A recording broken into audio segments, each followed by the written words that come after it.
तो हेलो दोस्तों, स्वागत है आप सभी लोगों का फिर से आपके अपने चैनल राइजिंग स्टार क्लासेस पर। तो दोस्तों, आप लोगों को बहुत दिनों के बाद ये वीडियो देखने को मिल रहा होगा, ठीक है।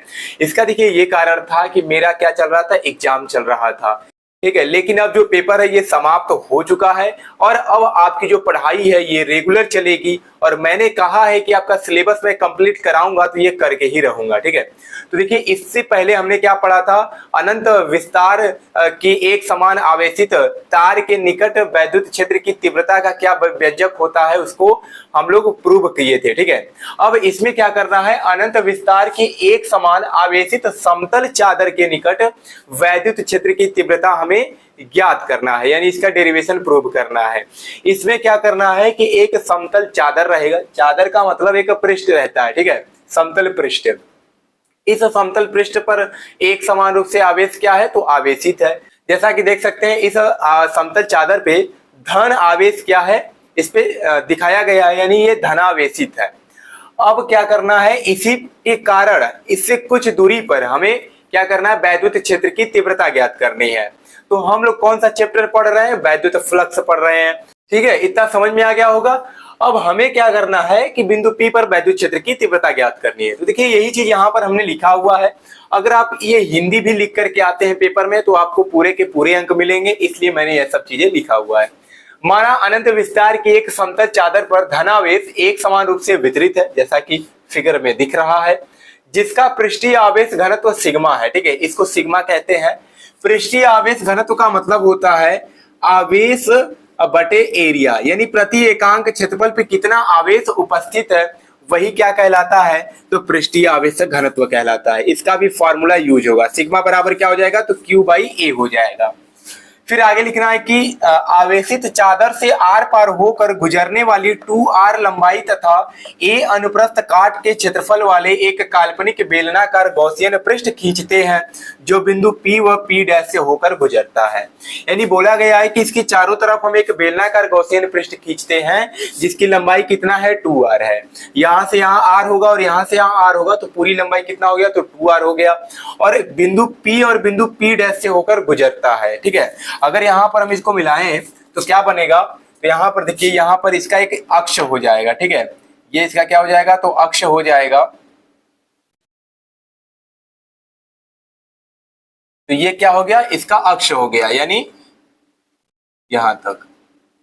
अब मान लेते हैं ये कौन सा बिंदु है, तो ये बिंदु P है, ये बिंदु क्या हो गया, P' हो गया। तो वही चीज यहां पर दिखाया गया है कि बिंदु P व P' से होकर गुजरता है। अब हमें क्या करना है, वैद्युत क्षेत्र की तीव्रता ज्ञात करनी है। तो सबसे पहले देखेंगे कि इस बेलनाकार गॉसियन पृष्ठ में कितने पृष्ठ यानी कितने सतह हैं, और हर सतह से गुजरने वाला हमें सबसे पहले फ्लक्स निकालना पड़ेगा। अगर आपने अनंत तार के लंबाई वाला वीडियो देखा होगा तो आपको समझ में आ रहा होगा।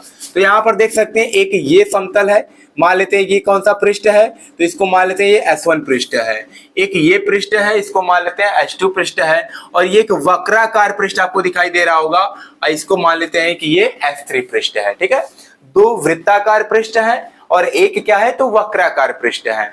और इन तीनों के माध्यम से हमें क्या करना है, वैद्युत क्षेत्र की तीव्रता ज्ञात करनी है।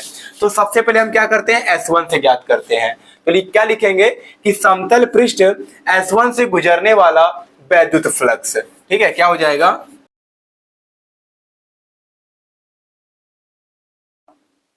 ठीक है, क्या हो जाएगा, समतल पृष्ठ S1 से गुजरने वाला वैद्युत फ्लक्स।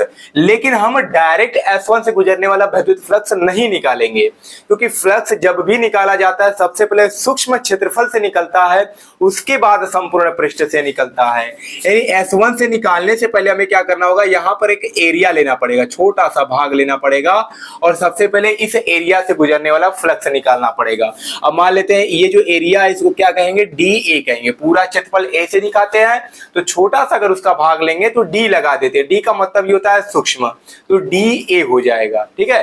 अब यहां पर देखेंगे कि वैद्युत क्षेत्र की दिशा किधर होगी और D वेक्टर A की दिशा किधर होगी। D वेक्टर A क्या होता है, तो इसको हिंदी में कहते हैं क्षेत्रफल सदिश। इसकी दिशा किधर होती है, किसी भी पृष्ठ के लंबवत बाहर की तरफ इसकी दिशा होती है। तो यहाँ पर वैद्युत क्षेत्र की जो दिशा होगी वह इस तरफ हो जाएगी, ठीक है। ये हो जाएगी किसकी दिशा, तो वेक्टर E की दिशा।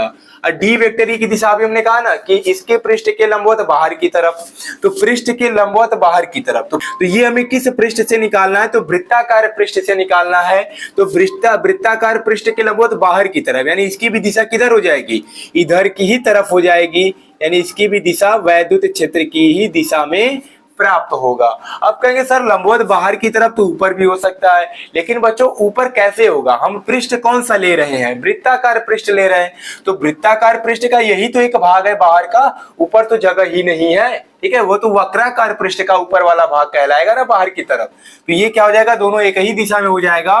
तो अगर यहां से अब हम निकालें डी फाई एस वन, यानी सबसे पहले सूक्ष्म क्षेत्रफल निकालेंगे, तो यहां से सूक्ष्म फ्लक्स निकालेंगे सबसे पहले, तो ये क्या हो जाएगा, vector E dot D vector A होता है इसका फार्मूला। अगर वेक्टर हटेगा तो यहां से मिलेगा डी फाई एस वन बराबर E D A cos of theta, E D A cos of theta. और थीटा का मान कितना, जब दोनों एक ही दिशा में है तो 0 डिग्री का कोण बनेगा, यानी यहां से मिल जाएगा डी फाई एस वन बराबर ई डी ए एन2 में कितना हो जाएगा, तो 1 हो जाएगा। अब 1 जब हो गया तो इसका मान कितना 1 ही होता है, तो डी फाई एस वन बराबर हो जाएगा डी फाई एस वन बराबर ई इंटू में डी ए। अब ये तो सूक्ष्म फ्लक्स निकला है, अगर पूरे के लिए निकालना होगा तो दोनों तरफ समाकलन करना पड़ेगा, तो यहां से हो जाएगा डी फाई एस वन, यहां से क्या मिल जाएगा ई डी ए। समाकलन में जो कांस्टेंट रहता है वो बाहर आ जाता है, जिसके साथ डी लगा होता है डी हट जाता है, यानी यहां से हो जाएगा फाई एस वन बराबर ई बाहर आ जाएगा और डी के साथ ए है तो डी हट जाएगा, यानी क्या मिल गया, ई ए मिल गया। इसको बना देते हैं समीकरण नंबर 1, ठीक है, समझ में आ गया होगा। अब क्या करते हैं, H2 से गुजरने वाला फ्लक्स निकालते हैं, तो यहाँ पर भी सेम वही प्रक्रिया करेंगे। सबसे पहले सूक्ष्म क्षेत्रफल अवयव, वैद्युत क्षेत्र की दिशा इधर की तरफ होगा और जो डी वेक्टर ए निकालेंगे वो भी इधर की ही तरफ होगा, सेम जैसे इधर वैसे उधर ही होगा। तो यहाँ पर भी अगर हम डायरेक्ट लिखें तो क्या लिखेंगे कि समतल पृष्ठ H2 से गुजरने वाला वैद्युत क्या हो जाएगा, वैद्युत फ्लक्स हो जाएगा। तो लिखते हैं यहाँ पे, तो यहां से इसका भी मान कितना आ जाएगा, तो ये भी फाई एस टू बराबर हो जाएगा ई इंटू में ए, ठीक है, ये बन गया समीकरण नंबर 2, ठीक है। तो सबसे पहले इतने का स्क्रीनशॉट लीजिए, तब हम आगे बढ़ते हैं। अब क्या करते हैं कि जो वक्राकार पृष्ठ यानी कि S3 है, इससे गुजरने वाला वैद्युत फ्लक्स निकालते हैं, क्योंकि S1 और S2 के द्वारा तो निकल गया, अब S3 यानी कि वक्राकार पृष्ठ। तो यहाँ पर भी वही काम करेंगे, सबसे पहले एक सूक्ष्म क्षेत्रफल ले लेंगे और देखेंगे दिशा किधर होगा। तो वैद्युत क्षेत्र की दिशा बाहर की तरफ, जैसे यहाँ पर है वैसे यहाँ पर भी मिलेगा, तो यहाँ पर वैद्युत क्षेत्र की जो दिशा मिलेगा वो बाहर की तरफ मिल जाएगा, यानी वेक्टर ई की दिशा। और डी वेक्टर यानी कि क्षेत्रफल सदिश की दिशा पृष्ठ के लंबवत बाहर की तरफ, तो यहाँ पर बाहर की तरफ कहाँ मिल जाएगा, तो यहाँ पर ऊपर की तरफ मिल जाएगा, किसकी दिशा, तो डी वेक्टर ए की दिशा। तो यहाँ पर इनके बीच में कितने डिग्री का कोण बन रहा है, तो कहेंगे सर 90 डिग्री का बन रहा है। तो यहाँ से अगर सूक्ष्म क्षेत्रफल पहले निकालेंगे तो लिखेंगे डी फाई एस थ्री बराबर क्या हो जाएगा, E D A cos of theta, E D A cos of theta, theta का मान 90 डिग्री है, तो डी फाई एस थ्री बराबर हो जाएगा ई डी ए इंटू में कॉस 90 अंश, कॉस 90 अंश का मान 0 होता है, तो यहाँ पर अगर मान रखेंगे तो सबका मान 0 आ जाएगा। और जब डी फाई एस थ्री 0 है तो फाई एस थ्री भी कितना आएगा, 0 ही आएगा, तो ये हो गया 0। इसको बना देते हैं समीकरण 3, ठीक है। तो यहां से कोई फ्लक्स ही नहीं गुजरेगा। अब क्या करेंगे, संपूर्ण बेलनाकार गॉसियन पृष्ठ से गुजरने वाला फ्लक्स निकालेंगे, यानी पूरे बेलनाकार पृष्ठ से कितना फ्लक्स गुजरेगा। तो क्या करेंगे, phi S one, phi S two और फाई एस थ्री को जोड़ देंगे तो टोटल फाई का मान आ जाएगा, यानी टोटल वैद्युत तो फ्लक्स मिल जाएगा। तो लिखेंगे यहां पर कि संपूर्ण बेलनाकार गॉसियन पृष्ठ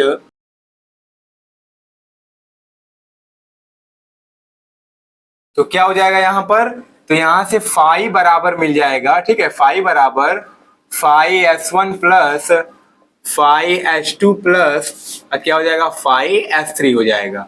तो समीकरण 1, 2, 3 से मान रख देते हैं, तो लिखेंगे समीकरण 1, 2 व 3 से, ठीक है, इन्हीं 3 से मान आएगा। तो फाई बराबर क्या मिल जाएगा, फाई एस वन का मान आया था ई इंटू में ए, इसका भी मान आया था ई इंटू में ए, इसका मान आया था 0, यानी फाई का मान आ जाएगा 2e इंटू में a, इसको बना देते हैं समीकरण 4। ठीक है, यही मिलेगा।